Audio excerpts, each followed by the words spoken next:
Malam itu di Los Angeles, saya duduk sendirian di apartemen kecil di pinggir Jakarta sambil menonton siaran langsung Academy Awards. Dimas Wijaya, aktor idola Indonesia yang sudah sukses di Hollywood, berdiri di panggung dengan patung Oscar di tangan, suaranya bergetar saat membaca pesan panjang untuk kekasih abadi saya, Ajar, pria yang mengajari saya arti keberanian sejati. Kata-kata itu seperti pisau menusuk dada saya. Ajar adalah sahabat kuliah saya, orang yang pernah saya cintai diam-diam selama bertahun-tahun, dan dia meninggal 2 tahun lalu dalam kecelakaan motor di Jalan Tol Jagorawi. Saya pikir tidak ada yang tahu rahasia kami berdua, tapi mendengar Dimas menyebut nama Ajar dengan nada penuh cinta di depan jutaan orang membuat dunia saya berputar. Ponsel di meja saya bergetar keras. Nomor asing. Saya angkat dengan tangan gemetar. Halo. Suara di seberang sana tenang tapi tegas.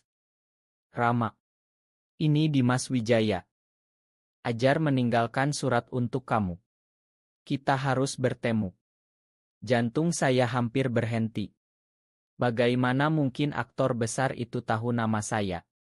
Dan kenapa Ajar meninggalkan sesuatu untuk saya padahal kami sudah putus hubungan diam-diam sebelum dia meninggal?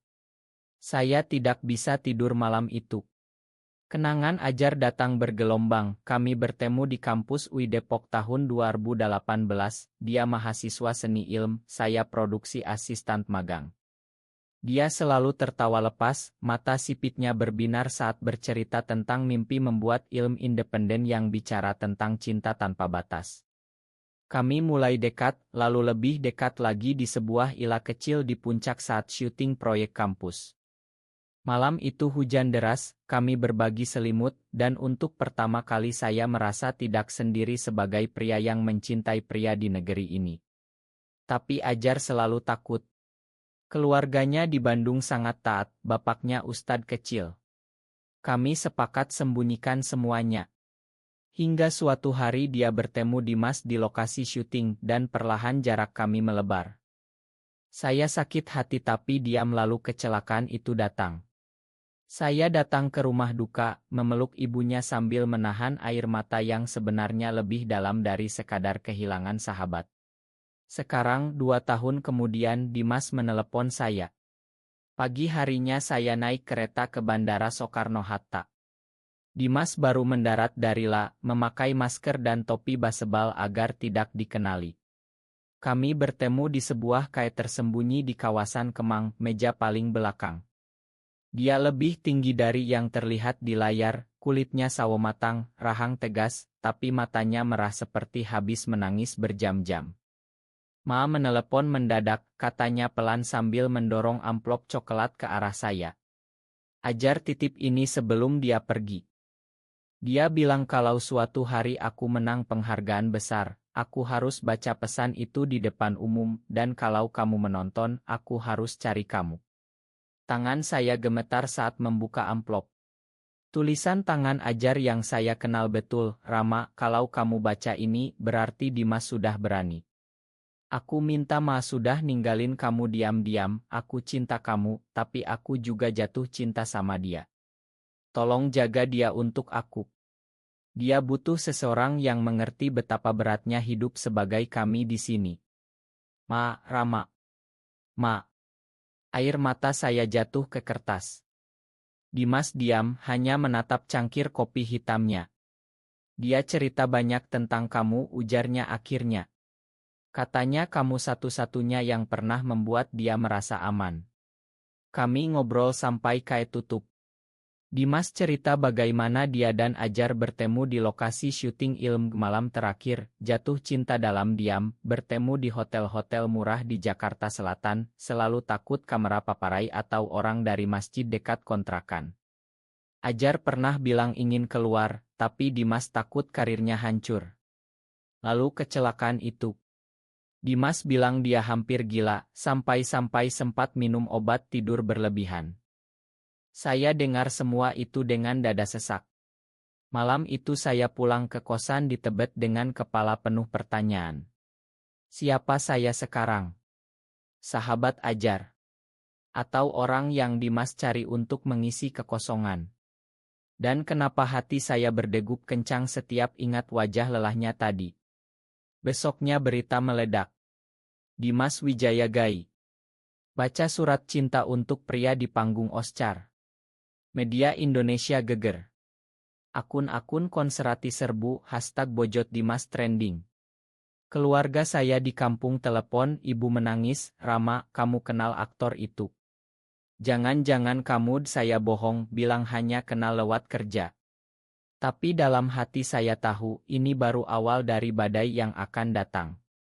Dimas kirim pesan, mau ketemu lagi. Aku butuh teman bicara. Saya jawab ya tanpa pikir panjang. 2 minggu kemudian Dimas sudah kembali syuting di Jakarta. Kami janjian di sebuah rumah makan Padang kecil di daerah Cikini, tempat yang jarang dikunjungi selebriti. Dia datang dengan mobil sewaan biasa, bukan yang mewah. Gila, aku bisa jalan bebas, di sini setiap orang punya, katanya sambil tersenyum miris. Kami pesan rendang dan es teh manis, lalu bicara pelan. Dimas cerita masa kecilnya di Semarang, bapaknya nelayan, ibunya guru. Dia pindah ke Jakarta umur 18, ikut casting, lalu melejit lewat sinetron. Aku selalu pura-pura pacaran sama aktris biar aman, katanya. Ajar satu-satunya yang tahu aku yang sebenarnya. Saya cerita tentang keluarga saya di Garut, bapak pensiunan guru ngaji, ibu jualan keripik di pasar. Mereka sudah siap-siap jodohin saya dengan anak tetangga, gadis baik-baik yang kuliah di Unpad. Kalau mereka tahu saya tidak lanjut. Dimas pegang tangan saya sebentar di atas meja, lalu lepas cepat karena pelayan lewat. Sentuhan itu seperti listrik. Malam harinya kami jalan kaki di Taman Suropati. Lampu-lampu kuning temaram, angin malam sejuk. Dimas bercerita tentang malam terakhir bersama Ajar, bagaimana mereka berjanji akan keluar bersama setelah Ilm Dimas tayang di Estial Internasional. Tapi dia pergi duluan, suaranya pecah. Saya peluk bahunya pelan, tidak peduli kalau ada orang lewat. Saat itu saya sadar, saya tidak lagi hanya kasihan. Ada sesuatu yang tumbuh pelan tapi pasti. Keesokan harinya manajer Dimas, Mas Budi, menelepon saya. Rama, Dimas bilang kamu orang kepercayaan Ajar. Tolong jagain dia. Dia lagi down banget, sponsor mulai mundur. Saya setuju tanpa bayar. Mulai saat itu saya sering ke apartemen Dimas di Kemang. Kami nonton Ilm lama, masak mie instan bareng, bicara sampai subuh. Suatu malam hujan deras, listrik padam. Kami duduk di balkon, hanya diterangi lilin. Dimas bilang, Rama, aku takut. Kalau aku terus sembunyi, aku mati pelan-pelan seperti Ajar yang selalu takut. Saya jawab, tapi kalau keluar, kamu bisa kehilangan segalanya. Dia pandang saya lama. Mungkin segalanya yang salah itu yang harus kulepaskan. Di kantor produksi, rekan kerja saya mulai gosip. Lokok sering ketemu Dimas ya. Hati-hati, bro. Saya cuma ketawa, tapi dalam hati gelisah. Ibu telepon lagi, nak, Tante Rina sudah tanya-tanya kamu kapan nikah. Dia punya anak perempuan cantik, dokter muda. Saya tutup telepon dengan dada sesak. Malam itu saya menangis sendirian di kamar kos.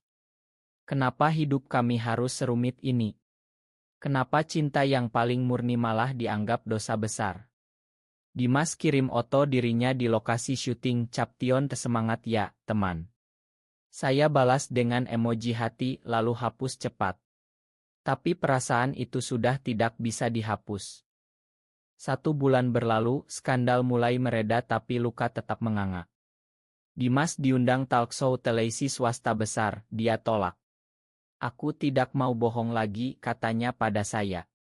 Kami mulai sering ke tempat-tempat sepi, seperti pantai di Anyer akhir pekan. Di sana kami bisa pegangan tangan tanpa takut. Air laut menyapu kaki, matahari terbenam oranye. Dimas cerita tentang terapi yang dia jalani setelah kematian Ajar. Psikolog bilang aku harus terima diri sendiri dulu baru bisa terima orang lain. Saya dengar sambil memeluk lutut. Saya juga mulai cerita masa lalu, pertama kali sadar saya suka cowok saat waktu terus sama ketua OSIS yang main bola. Aku takut banget sampai ikut pengajian ekstra biar sembuh. Dimas tertawa kecil lalu peluk saya dari samping. Kita sama-sama luka, Rama. Di Jakarta, keluarga Dimas dari Semarang datang. Ibu Dimas, Bu Sri, menelepon saya diam-diam, Mas Rama, tolong jaga Dimas ya. Ibu tahu dia beda, tapi ibu takut dia sendirian. Ternyata Bu Sri sudah curiga sejak lama, tapi diam karena takut bapaknya marah. Kejadian itu membuat saya berani datang ke rumah Dimas saat keluarganya ada. Kami makan malam bersama, obrolan ringan tentang cuaca dan ilmu. Tapi saat Bu Sri pandang saya dengan mata penuh pengertian, saya tahu dia mengerti. Pulang malam, Dimas antar saya sampai depan kos. Di mobil dia cium kening saya pelan. Terima kasih sudah ada buat aku. Hati saya hangat, tapi besoknya bencana datang. Oto kami berdua di Taman Suropati bocor ke media. Entah siapa yang ambil dari jauh. Judul berita, Dimas Wijaya pacaran dengan production assistant. Rahasia terungkap. Telepon saya banjir. Rekan kerja chat grup ribut. Manager produksi panggil saya ke kantor, Rama, lo cuti dulu ya, biar tenang. Saya pulang ke Garut akhir pekan itu. Bapak duduk di teras, wajahnya keras. Anak tetangga bilang kamu dekat sama aktor itu. Benar. Saya diam lama. Lalu saya bilang pelan, Bapak, saya suka pria. Bapak berdiri, tangannya gemetar. Kamu gila. Ini dosa besar. Ibu menangis di dapur. Malam itu saya tidur di masjid kampung, kepala penuh doa yang tidak terjawab. Keesokan paginya Dimas datang ke Garut naik kereta. Dia ketemu bapak saya, bicara berjam-jam di ruang tamu. Saya tidak tahu apa yang mereka bicarakan, tapi saat keluar, bapak saya hanya bilang, pulanglah, nak. Pikirkan baik-baik. Di perjalanan pulang ke Jakarta, Dimas pegang tangan saya erat. Kita hadapi bareng. Tapi saya tahu ini baru permulaan perang yang lebih besar. Kembali di Jakarta, tekanan semakin berat. Sponsor ilmu baru Dimas mundur satu persatu. Produser bilang kita harus pisah proyek dulu, Dim. Dimas hanya angguk, tapi saya lihat dia semakin kurus. Kami pindah ke apartemen kecil di daerah Senopati, tempat yang tidak ada yang tahu. Setiap malam kami masak bareng, nonton drama Korea, tertawa kecil untuk lupakan dunia luar. Suatu malam Dimas dapat ancaman Iadm, keluar dari Indonesia atau kami bunuh kamu. Dia tunjukkan pada saya, tangannya dingin. Saya peluk dia lama, bisik, aku di sini. Persahabatan saya dengan teman lama retak. Andi, sahabat sejak kuliah, chat saya, bro, lo beneran. Gue kaget. Saya jawab jujur. Dia tidak balas lagi. Di sisi lain, ada teman baru, Rina, editor ilmu yang terbuka, dia bilang, kalian berani. Aku dukung. Dia bantu kami buat ideo pendek tentang penerimaan diri, di-upload anonim dulu. Ideo itu viral di kalangan anak muda. Komentar positif mulai datang, meski negatif tetap lebih banyak. Keluarga saya mulai melunak. Ibu kirim paket keripik dan surat, nak, ibu masih sayang kamu apa adanya. Bapak belum bicara, tapi setidaknya tidak marah lagi. Dimas mulai terapi online lagi, kali ini dengan psikolog di Jakarta yang paham isu. Saya ikut sesi bersama. Di sana kami belajar bahwa cinta kami bukan dosa, tapi cara kami menghadapi dunia yang belum siap. Suatu hari kami ke makam ajar di Tangerang. Berdiri di depan nisan, Dimas letakkan bunga, saya letakkan surat yang pernah ajar tulis untuk saya. Kami akan jaga satu sama lain, kata Dimas pelan. Air mata kami jatuh bersamaan. Di mobil pulang, Dimas bilang, aku mau buat ilmu tentang kita. Bukan yang vulgar, tapi tentang perjuangan, tentang tumbuh. Saya angguk. Ide itu memberi kami harapan baru. Tapi malam itu berita lagi meledak, Otto lama Dimas dan Ajar bocor. Media bilang Dimas selingkuh dari Rama. Gosip semakin kacau. Kami harus sembunyi lebih dalam. Teman Rina tawarkan rumahnya di Bogor untuk istirahat. Di sana, di tengah sawah hijau, kami akhirnya bicara tentang masa depan. Kalau aku harus pilih, aku pilih kamu, kata Dimas. Saya balas, aku juga, tapi aku takut kehilangan keluarga. Malam itu kami tidur berpelukan, tidak ada yang lebih, hanya hangat yang kami butuhkan. Di Bogor, kami dapat ketenangan sesaat. Pagi-pagi jalan di kebun teh, sore ngobrol dengan pemilik rumah yang ternyata juga punya anak gay dan menerima. Cerita mereka memberi kami kekuatan. Dimas mulai nulis skenario film baru, judul sementara Surat untuk Ajar. Saya bantu sebagai co-writer, masukkan pengalaman kami. Proses itu membuat kami semakin dekat, saling mengerti luka masing-masing. Suatu malam listrik padam lagi, kami duduk di teras, bintang-bintang terang. Dimas bilang, Rama, aku mau keluar secara resmi. Aku capek sembunyi. Saya takut, tapi saya angguk. Aku ikut. Keesokan harinya kami buat ide bersama. Dimas bicara ke kamera, saya Dimas Wijaya, pemenang penghargaan internasional. Saya gay. Saya pernah kehilangan orang yang saya cintai karena takut. Sekarang saya ingin hidup jujur. Saya di sampingnya, pegang tangannya. Ide diupload di akun resmi Dimas. Dalam 1 jam, 1 juta views. Reaksi campur, dukungan dari anak muda, serangan dari kelompok garis keras. Apartemen kami di Jakarta diserbu wartawan. Kami tetap di Bogor. Keluarga Dimas datang, Busri peluk kami berdua. Ibu bangga. Bapak Dimas diam, tapi akhirnya bilang, asal kamu bahagia, nak. Titik balik terbesar saat bapak saya datang ke Bogor. Dia duduk di teras, pandang sawah lama. Lalu dia bilang, Rama, bapak salah selama ini. Bapak lihat kamu bahagia. Itu yang penting. Air mata saya jatuh. Kami peluk. Malam itu keluarga besar kami makan malam bareng pertama kali. Meski masih canggung, ada harapan.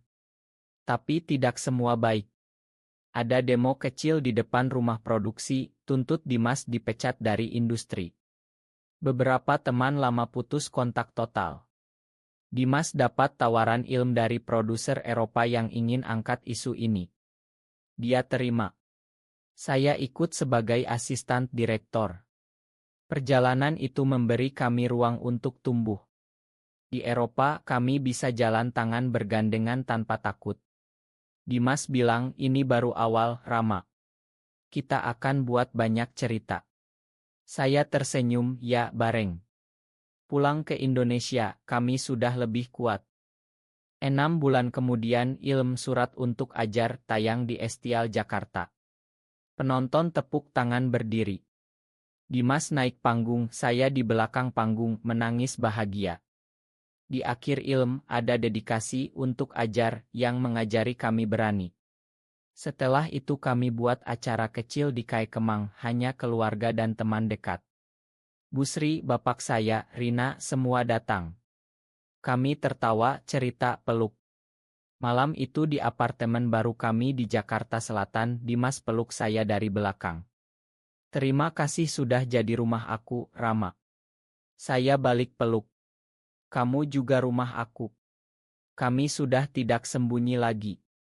Ada yang masih benci, tapi ada yang mulai mengerti. Saya kembali kerja di produksi, sekarang dengan posisi lebih tinggi. Dimas dapat kontrak baru untuk serial yang angkat tema inklusi. Perjalanan kami belum selesai, tapi kami sudah tidak takut. Setiap kali lihat Otto Ajar di meja, kami senyum. Dia yang mempertemukan kami, meski dengan cara yang menyakitkan. Hari ini, saat matahari terbenam di balkon, Dimas tanya, mau nikah sama aku suatu hari nanti, meski di luar negeri dulu. Saya jawab tanpa ragu, mau. Cinta kami bukan akhir dari perjuangan, tapi awal dari keberanian baru. Kami belajar bahwa tumbuh bukan berarti tidak takut, tapi tetap melangkah meski takut. Di negeri yang masih banyak yang belum mengerti, kami memilih hidup jujur. Dan itu sudah cukup. Benarkah bahwa di Indonesia seorang pria harus mengorbankan cinta sesama jenis demi keluarga dan karir agar tetap diterima masyarakat? Benar atau salah?